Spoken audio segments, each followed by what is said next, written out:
The self-destruct sequence has been activated. Repeat, the self-destruct sequence has been activated. This sequence may not be aborted.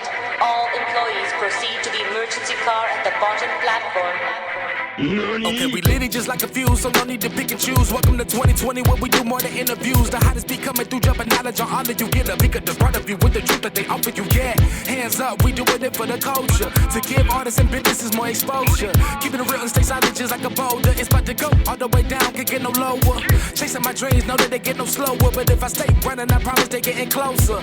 Moreover, success my older. And if you're sleeping on me, I'm waking them up like Folgers. I told you, coming from the land with the tide roll. Well, we'll be on a whole different vibe though. We like to ride slow and keep our windows tinted so you really can see us like Stevie Wonder waking up with his eyes closed. Yeah, got the kind of flow that rock the boat. On my 16s of pounds of dope. And if you figure you can hang with me on the mic, then grab some rope. Matter of fact, better grab some hope. While you at it, we keep it live, it's time to tune in. Turn up the sound on what you're using. It goes so hard, I think it's bruising. The show is 2020, no need to zoom in. Yeah.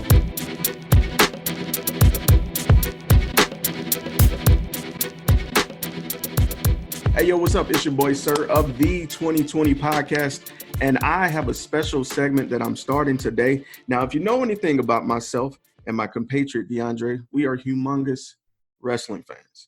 We've always have been, and we've been dying to start a project like this where we reach out to different independent and other wrestlers in the areas and beyond. And one of the wrestlers that came to mind on Instagram that I've been seeing over and over and over again is the legendary himself, Shogun Jones, man. How are you doing today, brother? Hey, what's going on? I'm doing good. How about yourself? Man, I can't complain, brother. Let me give you a proper introduction, if I may. The future stars of wrestling, one half of the tag team champions. You know, I had to put that. Hey. You know, I do my homework, man. I do my homework. You're right. Shogun Jones, brother. Again, before we even get started, I just have to say thank you for taking time out of your day to do this interview with us. No, thank you. I appreciate you. Hey, I'm always for highlighting people who are passionate about their craft. And with that being said, I wanted to go ahead and dive into this interview because I know you're a busy man. You got things to do. So my first question is, what inspired you to become a professional wrestler?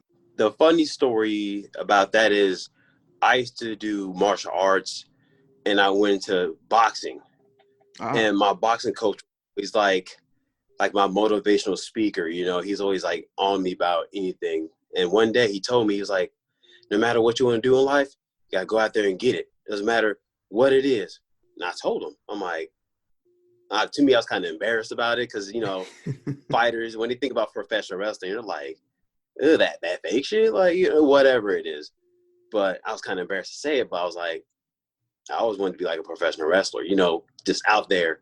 And he was like, so why aren't you doing it? I don't know. He was like, you know, straight up, he was just, you need to go out there and go do that. Like boxing, that's a hobby for you. You need to go find that career, that dream you actually want to do. Mm-hmm. So one day I found a school. It was called Future Stars Wrestling out here in Las Vegas. And that was it. That was just the end of that story. Man, that's amazing. Just to have someone ask you why, being such a pivotal point, is always, you know, everything. Right. It just changes your perspective completely because you're now faced with the question of, you know what, why not? Exactly. Yes. You know, that's awesome. That's awesome. And Shogun. Yeah. And that was it. And that's all you need. Sometimes the smallest spark can cause the biggest fire in terms of passion, you know. So yeah, I think that's dope. So, brother, how long have you been active as a wrestler? December this year would be about 3 years for me. Oh, man. That's amazing. Considering, wow. I'm still brand new. Brother, and to those of you who are watching this, Adolescent Adults is a hilarious podcast. It centers around pop culture, love, relationships, anything that pertains to the millennial life. Adolescent Adults is hosted by Mariah Lynn and BJ Hoke, and they bring you new, fresh content every single week. Check us out on Spotify, Apple Podcast, and SoundCloud. Also, follow us on Instagram and Facebook at Adolescent Adults Podcast. Listen, I don't just pick an interview. I go in, I watch, and I watched your matches, a few of them actually. The ones that stood out to me was the one from last year in January with Chris Bay. Oh man, brother, that's top 3 favorite matches ever, right? Brother. Only, but yeah, that's my joint right there. I watched the build up to it, and then I went and watched the match, and I was just like, this guy. And to those of you who are watching this, do not let the fact that he's sitting down fool you. This guy is huge. Hey, I keep down the hush. And so that's why I work with and whatnot. You know, I hide everything. Man. So when I saw you, because at one point you guys stood toe to toe, and Chris's forehead was like to your neck, and yes, I'm just like, so I'm like, how is this going to work? Because we all know that with wrestling, it's an art, you know, and it takes a certain amount of chemistry to pull off what you guys pulled off. And I was just astounded because a lot of times when it comes to different dynamics, sometimes some matchups don't look as good. You guys looked really fluid. You looked like you had like an unspoken kind of vibe going where you can put on this amazing match. And I applauded. It was only me here, but I applauded. You know, and I appreciate it so much. Me and Chris are actually best friends, so that's why it was kind of like everything went so well. Because even though Chris, you know, he's far ahead of me, he's leagues above me right now. But at the time, I knew when Chris is about to pull out. I know how he moved. I know where he's about to go. So that's why it came off so good the way it is, because we both know each other. And to this day, he still helps me out. You know, we go to training and we do our thing together. But it was more so like, I know what you're about to do. I'm the least experienced one right now, but you know, I'm about to show you something new. That was the whole point behind that one. Man, that makes perfect sense, because I was sitting here like, man, I'm a thinker. So I'm always trying to figure out, how did they know where to be at what, you know, it's amazing to see what you guys pulled off. Like, honestly, because you know, in the digital age, and you got channels like Botchamania, you can see where things can go wrong. And to see that you guys were just so on point, and that match started on 10 and it ended on 10. So you guys, kudos to you both. Kudos to you both, bro. I think that's still one of my favorite matches. I love that match. If he's gonna give me the chance to do it one more time, it's gonna be 20 times better than that one. I tell you, just be ready for that. It's gonna happen. I'm ready, bro. I'm sold. I am absolutely sold. And I saw last year when you won the 30-man Royal Rumble, and yeah, man. So I was like, okay. I like this little rivalry you guys have going on. So that brings me to my next question. You know, you stated you've been in the game for about 3 years. Yep. Going from martial arts to wrestling, what obstacles did you encounter along the way? Just learning your ways, no pun intended, learning the ropes. The basic of Palm Basics is always kind of like easy to get, because the training is pretty much similar, but with martial arts, it's more of like, it's different when you're trying to actually kill somebody and actually, you know, work with them. Right. You know, in martial arts, I ain't your friend. So getting out of that mindset is kind of like, yeah, I want to kill them, but I don't want to kill them. You know what I'm saying? There was just the mental switch, like the movement and the cardio is a lot different, you know, because I'm actually running around versus, you know, pace myself just, you know, waiting for the time to strike. It's different in that aspect for me. But ultimately, it's all like the same. It's all the same thing when it comes to like sports. It's, you know, you have to find the discipline, you learn the fundamentals, and you add your own swing to it. Okay. You know what I'm saying? Right. Okay. It makes sense. It makes sense. So in what ways, obviously, other than, you know, like your style and your name, what other ways have you found martial arts to kind of complement learning how to wrestle? For me, I would say kickboxing. Kickboxing, ultimately, because I am a fan of throwing strikes, just point blank on like laying on my back and doing jiu-jitsu. That was never really my thing, but I always loved striking. So with that, it was kind of like, I was going to throw that in there. Plus, I love to lift heavy. Don't be fooled. I am a strong dude at times. So every now and then I'll pull something out just because that's why I feel like doing it. I feel like throwing people around. I like doing that. But at the same time, I like to strike you. Yeah, I've noticed because I noticed kind of like a signature of yours is this big boots that you used several times, and I had to sit back a little bit, like, damn, you know, I was like, ugh, woo. Yeah, because now with that, growing up, I used to love Test back in the day, and so he'd always pull that joint out, and I always lost it. So when I came into wrestling, and they're like, oh, you could do this move, and I thought about it. I'm like, I want to pull this joint out. This is what I want to do right here. Yeah, bro. Even about anything else, that's just something I just love doing. Bro, and it's effective. It's devastating. Yeah, brother. So, and I applaud you, honestly, because in an age where nothing is brand new, especially with wrestling, you have to reinvent things and make them look, more devastating. You have to make them menacing again. You have to make them new to yourself, So I love when I see someone take something as basic as a kick, but make it look so devastating. Like you got to feel it. Right. You have to feel it. It's like it brings a halt. You stop stuff. Yeah, exactly. Yes. It's like, I'm about to shut you down finally, and here it is. Right. You got to feel it. Right. Okay. So let me ask you this. With being a wrestler and with currently COVID throwing a wrench in a lot of things for everybody, what do you find yourself doing, like in the spare time when you have time, like a downtime now when things are a little bit slowed down, a little bit more than usual?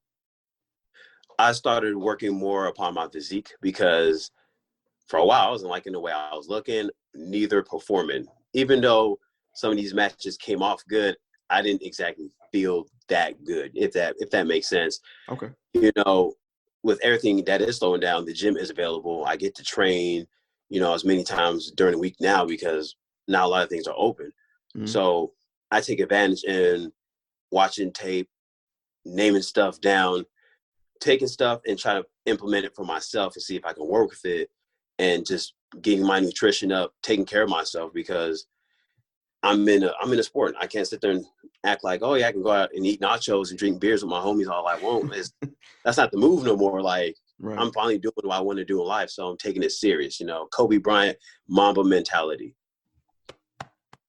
Appreciate that. It is, man. All right. Okay. So I'm gonna go back to your wrestling career so far, because you're a young guy. You know what I'm saying? And you said, in the 3 years, you've done a lot and put on some really great matches, and you're putting in your time, brother. So let me ask you, what experience has been the most memorable for your wrestling career? I would say, of course, myself and Chris Bay match, because that was my first heavyweight title match. So that was up there. One of the most memorable moments was actually standing face to face with my mentor, Kenny King. So to me, that meant a lot, because when I first came into wrestling, he's one of the first people I saw. He's helped me. He's trained me. He's given me advice. I've hung out with him. And now I'm sitting there thinking like, man, this dude has like, I don't know how many years under his belt. And I'm standing face to face with him. And it's only been 2 years. Like, that's wild to me. I get to stand in this moment against my mentor. Not a lot of people can say that. Like, they went against a teacher like that. That's true. Let me see. I feel like a lot of the stuff I do, to me, is memorable. So it's like everything I do, like me going into the ring, walking out in front of 1,000 people or so, and just like, and all like these people are like either cheering or like booing me. That's a moment in itself, because it's like I went from being a fan to hating whoever or loving this person to now be the guy on the stage getting that kind of heat and just love or whatnot. And it's like, this is me, like this is actually everything I've dreamt of, and I'm actually doing it. I get goosebumps every time I walk out to the ring just because that's something I always thought, like, you know, as a kid, oh, it's crazy, man. I would love to do that. And I'm legit doing it. It's just wild to me every single time. Doesn't matter what type of show or how many shows I'm doing. It's the same feeling every time. Man, that's amazing. Just to experience that, I envy you, because to hear a crowd pop, you know, I get goosebumps for you guys. But to hear that, you know, in yourself for your own self, you know, to get that own vindication that, you know what, you belong here. You have fans. Yeah. Just really embrace that.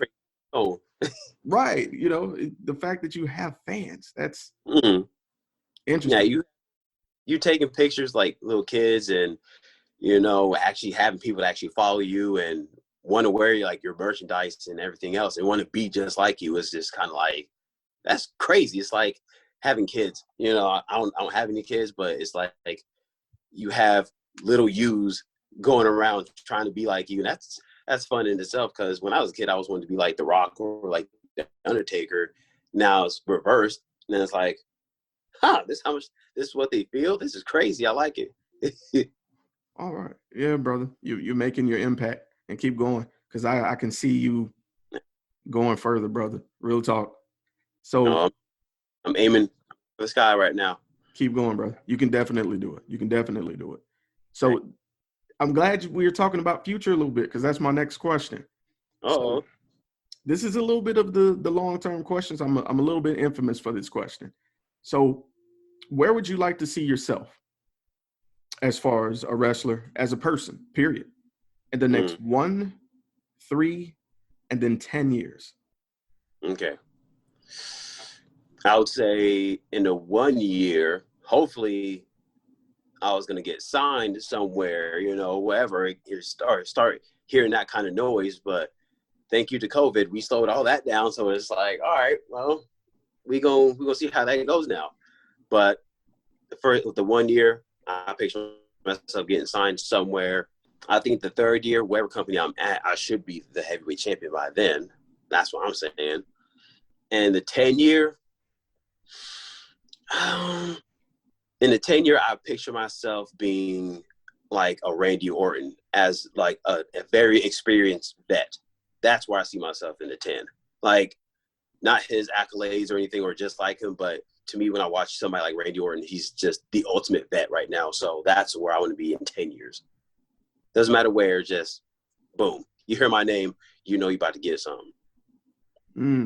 Okay. You know? Okay. I like that, you know, and using that veteran status to help others, you know, that's important as well, because like you said, you can be the next Kenny King in the mentoring position, pulling someone else along who probably, you know, was a fan of yours like you are of his, you know, so that way you keep the cycle going. So I think that's always dope. That'd be awesome. That would be awesome. Yeah, brother. Yeah, brother. So now you knew this question was coming. I'm pretty sure, you know, with you being a wrestling fan, I got to ask you this. If you could have a match with any one person, any corporation, any entity, any independent, it don't matter. Just one person right now you could just have a match with, signed tomorrow. Who would it be? Eddie Guerrero. Eddie Guerrero on top. That's the man right there when it comes to wrestling. You know, that's the man to me. What did you like about Eddie? Eddie was not only a character, he was funny, but the way he went about things, and this dude just knew how to just move around the ring. It was just the way he just did things. I'm just like in awe. I think one of the most crazy clips I've seen him do was do like a double Hurricanrana in on SmackDown 2004 or something like that to what was that tag team called? The World's Greatest Tag Team, Shelton Benjamin and Charlie Haas. Oh yeah. Yeah, he did this maneuver on them at the same time. I'm just like, wait, what? Like, are you serious? Like, rewind. Right. What? You know, to me, Eddie Guerrero was the god of wrestling, especially when I gave him that the moment I seen him counter the rock bottom into the arm drag. I was like, what? Yes. Yes. That was the sickest counter I've ever seen. I'm pretty sure it was done somewhere else, but when I seen him do it, that was it. I was done. Stop. That's interesting you said that. Eddie Guerrero is in my top 3 wrestlers of all time. Okay. Just because seeing him in the WCW days start off as a cruiserweight, a division that wasn't respected very much, to make it all the way to WWE and to become world heavyweight champion. That is work.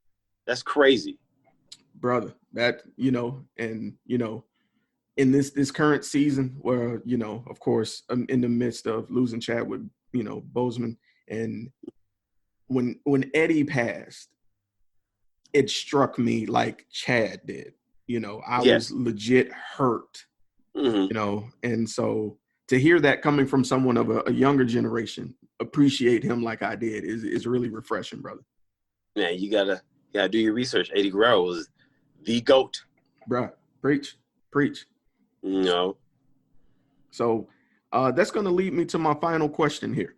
So, Shogun, if I may ask, the thing about having a dream, kind of like, the hardest thing to do it is share it with someone. Just like you mentioned in your story, when your teacher asked you what you want to do, you were kind of embarrassed at first, For those people who have an idea or a dream that they want to pursue, what words of encouragement would you have for that person who's listening to you right now? I would tell them just do it anyways, because what's the worst that's going to happen? You don't even know that. You might have these thoughts in your head, like you might get this kind of reaction or this might happen, whatever, but you don't know that unless you do it. You know what I'm saying? The old saying, you only live once, is true, but if I'm only live once, today is the day where I finally lived my life the way I envisioned. That is, do it on your terms. Live your life. Just do it. Nike, baby. Just do it. All right. Well, brother, Shogun, listen, man, it's been a pleasure sitting here talking to you. Like I said, we're in different time zones, so time's a little bit wonky for both of us. I appreciate you taking time out your day to do this, brother.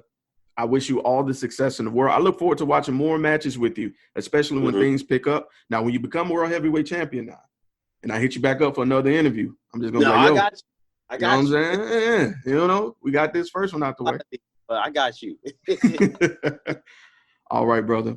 Well, listen, Shogun Jones, listen, if anybody wanted to follow you on social media, plug your social media. Where could they find you? They can find me on Twitter and on Instagram at Shogun the God.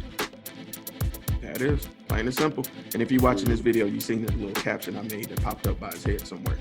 And this has been your boy, Sirr, Business Minute, Shogun Jones, future stars of wrestling, one half of the tag team champs, baby.